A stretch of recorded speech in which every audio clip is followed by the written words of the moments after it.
മലയാള സിനിമയെ ഒരു കാലത്ത് പിടിച്ചു കുലുക്കിയ നായിക ഒരു നീണ്ട ഇടവേളയ്ക്ക് ശേഷം വീണ്ടും കുലുക്കാൻ കടന്നു വരികയാണ്. ഭാവിയിൽ ഇനിയും ഇതുപോലെ കള്ളക്കേസ് കൊണ്ട് ഒരു പെണ്ണോ ഒരു ചെറുക്കനോ വരാൻ പാടില്ല. ഷാജി ഏട്ടാ ഇവളെങ്ങ്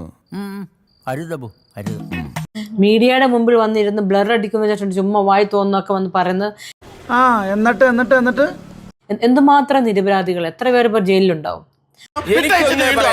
ആദ്യം ഈ സംസാരിക്കുന്ന വ്യക്തിനെ ആദ്യം അറസ്റ്റ് ചെയ്ത് ലോകപ്പിലാണ്. അപ്പൊ ഇങ്ങനത്തെയുള്ള പെണ്ണുങ്ങളെയൊക്കെ മുളയിലേ ഞുള്ളിക്കളയണം. പെണ്ണേ, നിനക്ക് നല്ല രണ്ട് അടിയുടെ കുറവുണ്ട്. അത് നിന്റെ കെട്ടിയവന്റെ കയ്യില് നല്ല വടിയില്ലാത്തതിന്റെ കുഴപ്പം. ഇവൾക്ക് വേണ്ട നടപടി, വേണ്ട ശിക്ഷ ഇവൾക്ക് കൊടുത്തേ പറ്റത്തുള്ളൂ. അടങ്ങി ഒതുങ്ങി വീട്ടിലിരിക്കേണ്ട പെണ്ണുങ്ങൾ ഓരോരോ വേഷം കെട്ടലുമായിട്ട് അഴിഞ്ഞാടി നടക്കുന്നതുകൊണ്ട്. ഇല്ലെങ്കിൽ തെളിയിക്കട്ടെ, കേസ് തെളിയിച്ചോ, എന്റെ കരുത്ത് വെട്ടാൻ ഞാൻ റെഡിയാ. അതിച്ചിരി കൂടുതലല്ലേ ഇതൊക്കെ എന്ത്? ഞാൻ റെഡിയാ, തെളിയിക്ക കേസ്.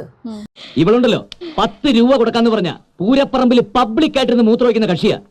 എനിക്ക് ABCD അറിയത്തില്ലാത്ത കേസിനെ കുറിച്ച്, ഈ കേസ് പോക്സോ കേസാണോ, ഞാൻ വിടത്തില്ല.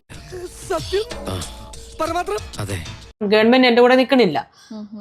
അവരല്ലേ എന്നെ പ്രൊട്ടക്ട് ചെയ്യേണ്ടത്, അവർ പ്രൊട്ടക്ട് ചെയ്യുന്നില്ല. അതങ്ങനെ വരൂ, അതങ്ങനെ സംഭവിക്കൂ. ഈ ലോകത്തിന്റെ ഒരു പോക്കേ. എലിവിഷം വേണ്ട, ഏൽക്കില്ല. നല്ല പന്നിപ്പടക്കം വാങ്ങിക്കുക, ഈ സാധനത്തിന്റെ വായിലിട്ട് പൊട്ടിക്കുക, കൊല്ലുക.